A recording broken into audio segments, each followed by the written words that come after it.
Hi everyone, I'd like you to meet my son, and I am proud to say that I raised him by myself. To whatever is in your mind, you're right. To raise a kid alone isn't a choice, but for me, it is God's plan for me.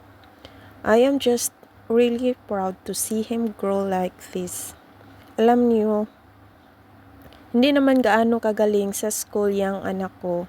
Pero napaka-responsable, independent, at tumutulong sa mga gawaing pang-probensya tulad na ng pag-aalaga ng kambing at pagtatanim.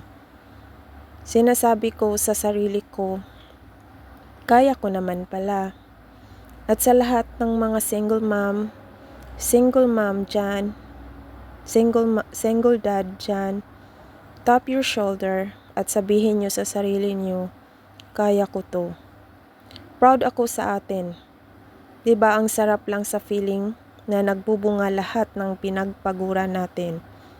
Malayo man ako sa anak ko, dama ko din ang pagsusumikap niya. Salamat sa social media ngayon dahil sa isang click lang sa video call, makikita ko ang anak ko. Yun nga lang ay virtual.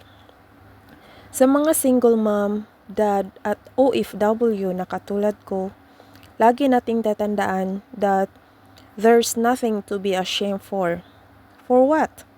Hindi lahat na pamilya ay kumpleto, masaya at nakakapag-provide sa needs ng mga anak nila. Mismo ako hindi ko din po naibibigay lahat, pero sinisikap ko po na mabigyan ang anak ko ng magandang damit, masasarap na pagkain at magagandang laruan na gusto niya. At ngayon, unti-unti na naming naipapatayo ang pangarap naming bahay. Salamat sa Diyos sa patuloy na paggabay niya sa akin at sa pamilya ko. Mabuhay tayong lahat na nagsusumikap. Isang araw, matutupad na din po natin ang mga pangarap at hangad natin sa buhay.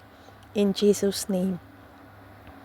Sa lahat ng mga nanonood nitong video, naway patuloy niyo po akong suportahan. At sana, na-inspire ko din po kayo. Kung naalala niyo, sa interview ni Tito Ogie Diaz ni sa Janela Salvador, when Janela Salvador said, "Hindi ako sayang." Kaya ilagay natin sa isip natin, kung ganito man tayo sa sitwasyon na ito, kung andito man tayo sa sitwasyon na pagiging single parent, wag niyong iisipin na kayo ay sayang. Walang sayang. Sila ang dapat na manghihinayang. Joke. Ako ngayon isa lang ang goal ko, yung future ng anak ko na matutupad ang lahat ng gusto niya, especially sa pag-aaral. Kung ano man yung gusto niya, paglaki, kung saan siya masaya, doon lang ako at susuportahan ko siya palagi. Ang importante, palagi siyang malusog at mapagkumbaba at matakutin sa Diyos.